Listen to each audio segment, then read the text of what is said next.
MP study YouTube channel में आपका स्वागत है। मैं दीपक कुमार। आज इस पर्टिकुलर वीडियो में आपको बता दूंगा कि जो पीएनएसटी का जो पेपर होता है उसमें पांचों सब्जेक्ट में कैसे लेवल डिवाइड रहते हैं। अब ये लेवल डिवाइड का मतलब ये है कि क्वेश्चन के लेवल, कौन से लेवल के क्वेश्चन लगभग कितनी संख्या में आते हैं और एवरेज से ऊपर कितने नंबर्स में क्वेश्चंस होते हैं।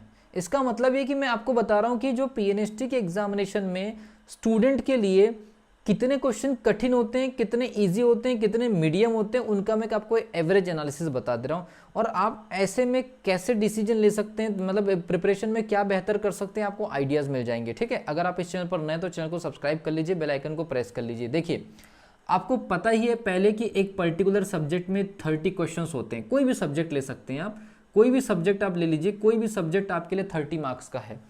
और आपको पीएनएसटी में मैंने आपको पहले ही वीडियो में टारगेट दे दिया है कि आपको 100+ मार्क्स कैसे कवर करने या 100 के अराउंड मार्क्स कैसे कवर करने। पुराने वीडियोस आप देख लीजिए, बहुत डिटेल में मैंने आपको डिस्कशन करा दिया। ठीक है, तो अगर किसी भी सब्जेक्ट में 30 मार्क्स का सेक्शन पूछा जाएगा तो आपकी रेंज कहाँ तक होगी। देखिए कैसे डिवाइड होता है पेपर में, एक अपने आप में एक अलग ही चीज़ सेट होती है। ये मान के मत चलिए कि पूरे के पूरे 30 क्वेश्चन आप कर लेंगे, बिल्कुल नहीं। ये बिल्कुल मत सोचिए कि हमसे कुछ बस 4 से 5 क्वेश्चन ही बनेंगे, ऐसा भी बिल्कुल नहीं है।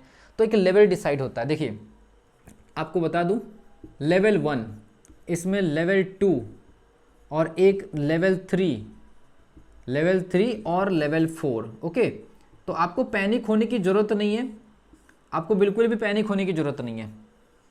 केवल कुछ कुछ क्वेश्चंस के आंसर याद रहते हैं और वो क्वेश्चन बाय डिफ़ॉल्ट पेपर में आ जाते हैं, वो लेवल 1 में होते हैं। लगभग ये मान के चलिए कि 5 से 6 क्वेश्चंस ऐसे होते हैं हर सब्जेक्ट में।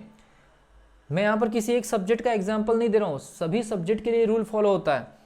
5 से 6 क्वेश्चन ऐसे होंगे कि अगर आप एग्जामिनेशन के लास्ट के 10 दिन में भी अगर पुराने साल के पेपर को भी देख के चले जाएंगे तो आपको पता चलेगा कि 30 नंबर के पर्टिकुलर सेक्शन में 5 से 6 क्वेश्चन आपको लगेगा हाँ कि इस पर्टिकुलर क्वेश्चन का तो आंसर यही होता है। या स्कूल के किसी टॉपिक से रिलेटेड कभी आपने सुना या देखा, या कोई डाटा या कोई किसी भी प्रकार का बेसिक कॉन्सेप्ट, तो ये 5 से 6 क्वेश्चन बड़े ईजी होते हैं। हर स्टूडेंट इसको सही करते हैं। आपको भी इस पर्टिकुलर पहले लेवल में गलती नहीं करनी, ये इजी क्वेश्चन होते हैं, हर कोई सही करेगा। और जो केवल साल भर में प्रिपरेशन नहीं करते, लास्ट में फॉर्म भरते हैं, और ये क्वेश्चन उन लोगों को खुश करने के लिए जानबूझ के दिया जाता है, और कोई कारण नहीं है। दूसरी कंडीशन आती है लेवल 2 में। लेवल 2 के ये मान के चलिए, लेवल 2 में सबसे ज़्यादा क्वेश्चन होते हैं। लेवल 2 में सबसे ज़्यादा क्वेश्चन होते हैं और वो क्वेश्चन होते हैं लगभग 6 से 8 क्वेश्चन। ठीक है, लेवल 2 में 6 से 8 क्वेश्चंस होते हैं। जो स्टूडेंट थोड़ी मेहनत कर लेते हैं, पुराने साल के पेपर को सॉल्व कर लेते हैं, या देख लेते हैं, थोड़ा बहुत याद कर लेते हैं, तो वो 6 से 8 क्वेश्चंस होते हैं। थोड़ी सी मेहनत, इसमें कोई बहुत भारी मेहनत नहीं करते स्टूडेंट, थोड़ी सी मेहनत, तो ये मान के चलिए कि लगभग 8 से 14, मतलब लगभग यहाँ के 6 क्वेश्चन और यहाँ के 8 क्वेश्चन, लगभग 14 नंबर का जो सेक्शन है टच कर पाते हैं। अब उसके बाद क्या होता है, देखिए अब उसके बाद क्या होता है, उसके बाद लगभग ये मान के चलिए कि 8 क्वेश्चन का, 6 से 8 क्वेश्चन का जो पोर्शन रहता है, असली कंपटीशन यहीं पर रहता है। ये एक्चुअल में ये रियल में कंपटीशन क्रिएट करने वाले क्वेश्चंस होते हैं। थोड़े से एनालिटिकल होते हैं, थोड़े से टफ होते हैं, थोड़ी सी ज़्यादा मेहनत की डिमांड करते हैं। 6 से 8 क्वेश्चन, तो इस पर्टिकुलर सेक्शन में जो लेवल 3 वाले जो क्वेश्चंस होते हैं, ये लगभग 7 से 8 क्वेश्चन या 6 से 8 क्वेश्चन रखे हुए होते हैं, जो अब यहाँ पर कंपटीशन में, जैसे मान लीजिए आपने यहाँ 14 से 15 नंबर कवर हो गए, तो आपके अगर 5 सब्जेक्ट की बात करेंगे तो 70-72 तक आप पहुँच जाएंगे। अब आपके आज की कंडीशन में वो नंबर भी सेफ नहीं रह गए, उसके बाद ये जो आपका कॉम्पिटिशन चालू हो जाता है। तो ये मान के चलिए कि लगभग अगर आप इनको ऐड करेंगे तो लगभग ये 22 नंबर या 20 नंबर के आसपास जाते हैं। और इमेजिन करिए कि आपने 5 सब्जेक्ट में ऐसा कर लिया, 5 सब्जेक्ट में आपने ऐसा कर लिया, तो आप तो 100+ हो ही चुके हैं ऑलरेडी। फिर बात करते हैं कि जो बचे हुए जो 6 से 8 क्वेश्चन होते हैं, वो एक्चुअल में रियलिटी में एक्चुअल में आप लोगों को क्रॉस चेक करने के लिए बिल्कुल नहीं दिया गया होता है। वो डायरेक्टली किसी एग्जामिनेशन से उठा करके डाल देते हैं। वो आउटसाइड क्वेश्चन है, सिलेबस रहेगा लेकिन वो बिल्कुल आउटसाइड क्वेश्चन रहेंगे और बिल्कुल नया होगा। अचानक से ऐसा लगेगा कि ये टॉपिक भी होता है, तो वो ये मान के चलिए कि आपको बिल्कुल कंफ्यूज करने के लिए, आपको आपके ऊपर प्रेशर डालने के लिए ऐसे क्वेश्चन डाले जाते हैं जानबूझ करके, ताकि आप भ्रमित हो और आपका जो पेशेंस है वो पूरी तरह से डिस्टर्ब हो और आप एग्जामिनेशन से बाहर हो जाए। तो इन पर्टिकुलर 6 से 8 क्वेश्चन में आपको पैनिक होने की बिल्कुल ज़रूरत नहीं है। ये लगभग 20 से 22 क्वेश्चन हर सब्जेक्ट में आपके रेंज में रहेंगे, लेकिन ये 6 से 8 क्वेश्चन बीच बीच में जो फंसे होंगे आपको बार बार कन्फ्यूजन में डालेंगे। तो आपको ऐसे क्वेश्चन पूरे पेपर में या पूरे सब्जेक्ट में 30 नंबर के सेक्शन में ऐसे 6 से 8 क्वेश्चन रखे जाएंगे। तो अगर कोई क्वेश्चन बहुत ही ज़्यादा टेंशन क्रिएट कर रहा है तो आपको टेंशन नहीं लेनी, क्योंकि वो पूरे पेपर में 6 से 7 क्वेश्चन ही होंगे।